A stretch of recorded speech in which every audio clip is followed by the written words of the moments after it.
Paris's most famous steak frites restaurant, Le Relais de Venise L'Entrecôte, has reopened in New York City after being closed for a couple of years. For $35, one gets bread, a salad, 2 servings of steak, and fries. With a deal that good, I had to check it out. Some of the food was fantastic, while some of it was mediocre, and the service definitely needed some work.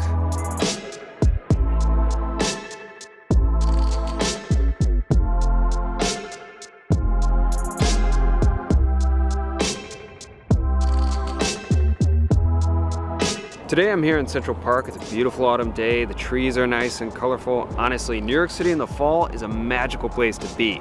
But the real excitement came earlier when I went to lunch at a restaurant that might just have the best steak deal in New York City right now.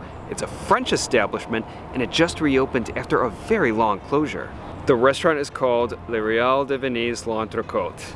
Yeah, I'm pretty positive I mispronounced the hell out of that restaurant's name. I mean, my mouth and tongue are not used to moving like that to produce those sorts of sounds. But the important thing is the restaurant offers a very affordable prix menu in a day and age where everything seems to be getting more and more expensive.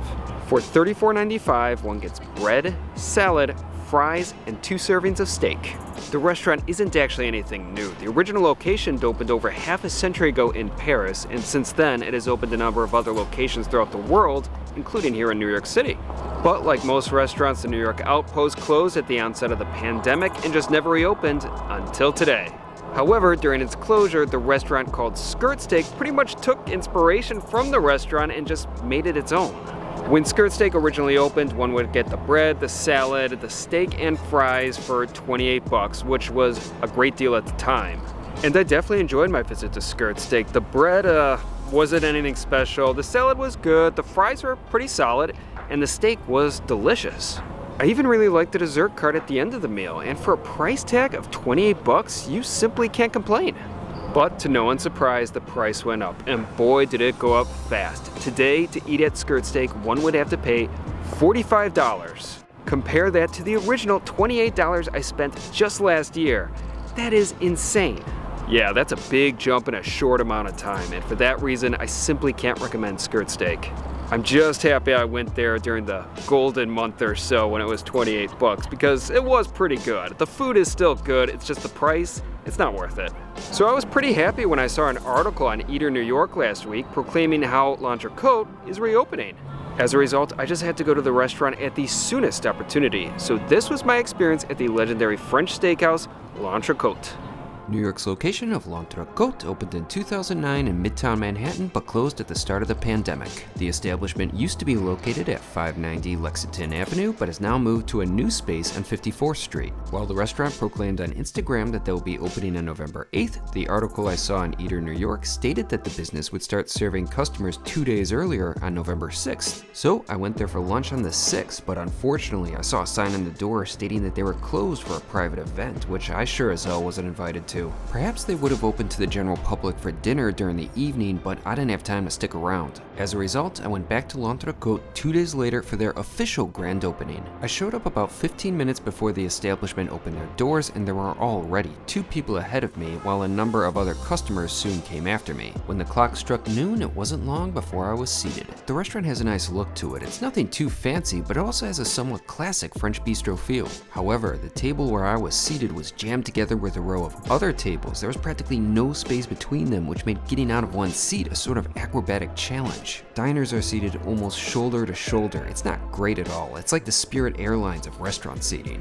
Not to mention, one's neighbor will be able to hear every single word of your conversation. I was soon greeted by my waitress, who explained the concept of the establishment to me. Everyone is getting the same prix bread, salad, fries, and steak experience. The only bit of variation is how one would prefer their steak to be cooked. One can get their beef at a temperature of either blue, rare, medium, or well done, and there's nothing in between. Normally I would have gone with medium rare, but since that wasn't an option, I went with rare, which is what most people seem to be getting. Just like at the Paris restaurant, my order was written on the tablecloth. Next, my waitress asked what I would like to drink, which was made rather difficult for the fact that I wasn't given any physical menu to look over. I don't know if my waitress just forgot to give me one, which wouldn't have surprised me, or the restaurant just doesn't have a physical drink list. Fortunately for me, I took a picture of the wine list out in front of the restaurant restaurant, so I knew exactly what I wanted. I got a glass of the 2020 Le Relais de Venise L'Entrecôte de Bordeaux. Yes, the restaurant even has a house wine. In fact, the founder of the original restaurant in Paris was a winemaker and thought that having a restaurant might help sell the grapes that his family has been growing for years. My wine, however, was served at far too cold of a temperature, but it wasn't bad.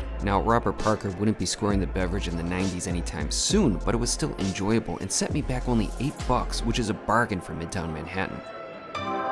First up was the salad, which contained fresh greens, walnuts, and a mustard vinaigrette. My first impression of the dish was that it was small. In fact, everything served at the restaurant appears much tinier in person. However, I really enjoyed the salad. It was nothing mind-blowing, but it was pretty delightful.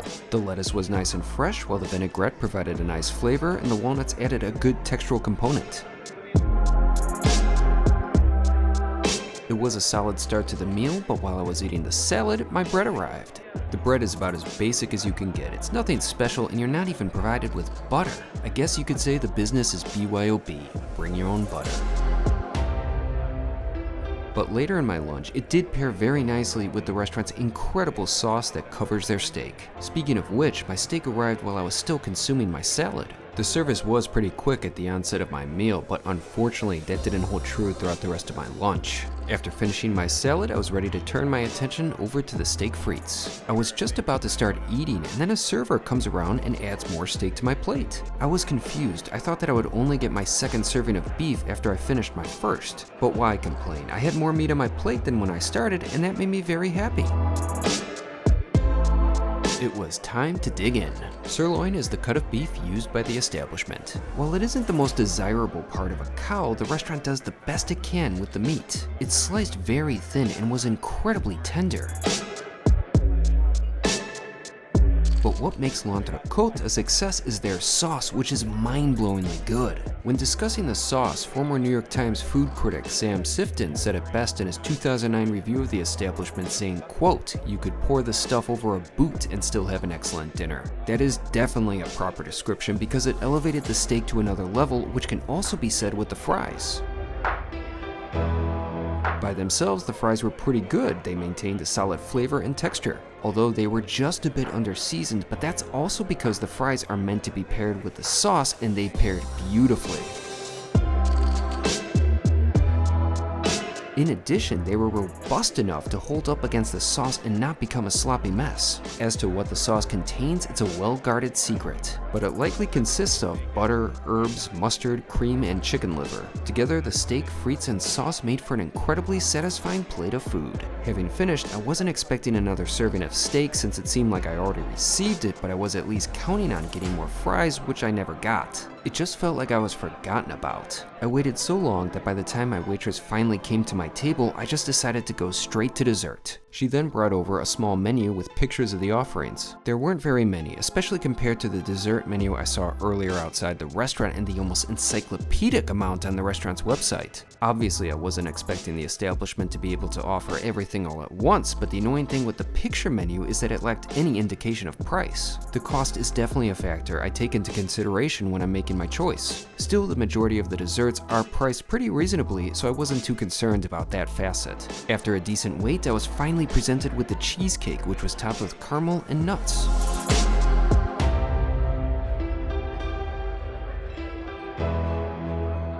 It was delicious. The texture was so smooth, perhaps a little too smooth, but still very enjoyable.